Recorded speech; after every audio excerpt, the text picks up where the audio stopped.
భూమిపైన ఉన్న వైకుంఠం అని పిలువబడే తిరుమల స్వామివారి ఆలయాన్ని చుట్టుముట్టిన ఈ 7 కొండలకు ఒక్కొక్క దానికి ఒక్కొక్క ప్రత్యేకమైన కథ ఉంది. మరి ఆ 7 కొండలకి పేర్లు ఎలా వచ్చాయో ఈ వీడియోలో తెలుసుకుందాం. 1 గరుడాద్రి. శ్రీ మహావిష్ణువు వాహనుడైన గరుడు ఇక్కడ కఠిన తపస్సు చేశాడు. అందుకే ఈ కొండకు గరుడాద్రి అని పేరు వచ్చింది.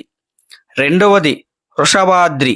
నంది వాహనుడైన వృషభుడు ఇక్కడే మహాదేవుణ్ణి పూజించి విష్ణువును దర్శించుకున్నాడు కాబట్టి ఈ కొండకు వృషభాద్రి అని పేరు వచ్చింది. 3వది అంజనాద్రి.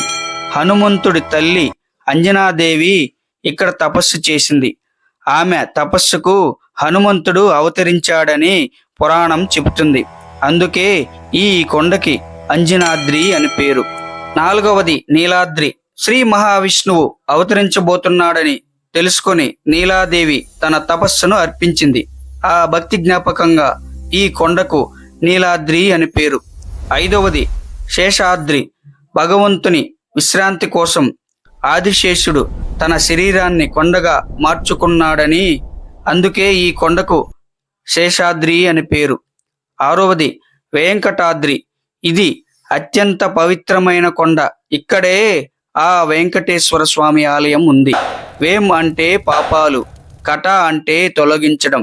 భక్తుల పాపాలను తొలగించే కొండ కనుక దీనికి వెంకటాద్రి అని పేరు.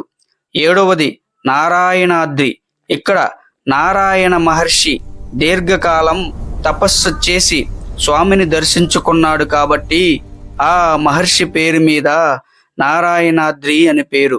అందుకే ఈ పవిత్ర ప్రదేశాన్ని 7 కొండల తిరుమల అని పిలుస్తారు.